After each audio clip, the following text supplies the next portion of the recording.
जे घडतं ते चांगल्याच साठी यावर माझा तर पूर्ण विश्वास आहे बरं का. म्हणजे कदाचित एखादं वाईट घडलं आहे किंवा अरे असं घडायला नको होतं असं आपल्याला तेव्हा वाटत असेल खरं, पण त्याचा अंतिमतः परिणाम मात्र चांगला झालेला असतो बरं का. म्हणजे आता ही सुंदर पिचाई यांच्या बाबत घडलेलीच घटना घ्या ना. तेव्हाच सन होतं 2004 आणि आता जरी ते गुगलचे CEO असले तरी तेव्हा मात्र अमेरिकेमध्ये करिअर करण्यासाठी ते धडपडत होते.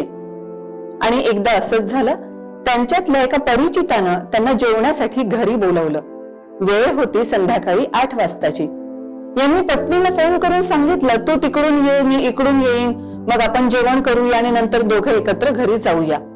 आणि ठरलेल्या वेळेनुसार हे सुंदर पिचाई निघाले सुद्धा. पण झालं काय माहितीये का, ते रस्ता चुकतच गेले. तिकडे त्यांची पत्नी आली ही त्या घरी. शेवटी वाट पाहून पाहून त्यांनी सगळ्यांनी जेवण केले. अगदी नवऱ्यावर खूप चिडून ती शेवटी आपल्या घरी पोहोचूनही गेली. आणि रात्री 10 वाजता हे सुंदर पिचाई आपल्या त्या पाहुण्यांच्या घरी पोहोचले. मग कशाचं जेवण आणि कशाचं काय, कारण अमेरिकेमध्ये वेळ न पाळणं ही फार मोठी चूक समजली जाते.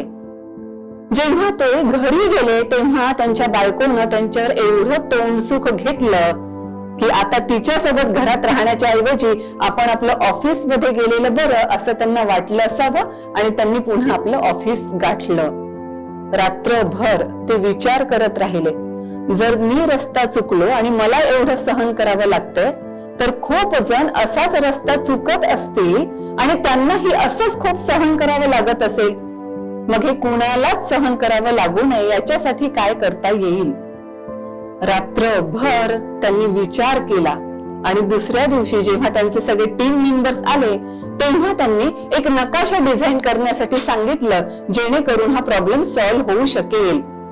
पण नाही, सगळ्या टीमनं एक मुखानं सांगितलं हे असं शक्यच नाही, त्याच्यामुळे हा विचार सोडून द्या. पण सुंदर पिचाई ते शेवटी सुंदर पिचाईच, म्हणून तर त्यांना गुगल सारख्या CEO पदी नेमण्यात आलंय की नाही.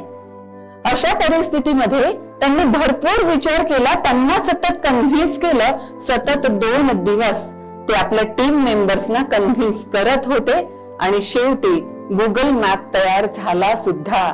त्याच टीम मेंबर्स कडून सुंदर पिचाई यांनी तयार करून घेतला, जे टीम मेंबर्स अगोदर शक्य नाही असं म्हणत होते. मग या उदाहरणावरून किंवा या प्रसंगावरून तुम्हाला खात्री पटते ना मी जे म्हटलं त्याची, की जे घडतं ते तेव्हा वाईट आहे असं वाटतं खरं, पण ते चांगल्यासाठीच घडलेलं असतं. म्हणजे याच्यावरून आणखी सुद्धा एक गोष्ट घेतली पाहिजे बरं का आपण लक्षात. विशेषतः जी नवरा मंडळी आहे ना त्यांनी तर घेतलीच पाहिजे. जर बायको आपल्यावर चिडली तर राग मानायचा नाही, उलट आपल्या हातून काहीतरी मोठं संशोधन घडणार आहे असा विचार करायचा. पण हो, ती ज्याच्यासाठी चिडली त्याच्या अनुषंगाने पुढचं सगळं काम तुम्हाला करावं लागणार आहे बरं का.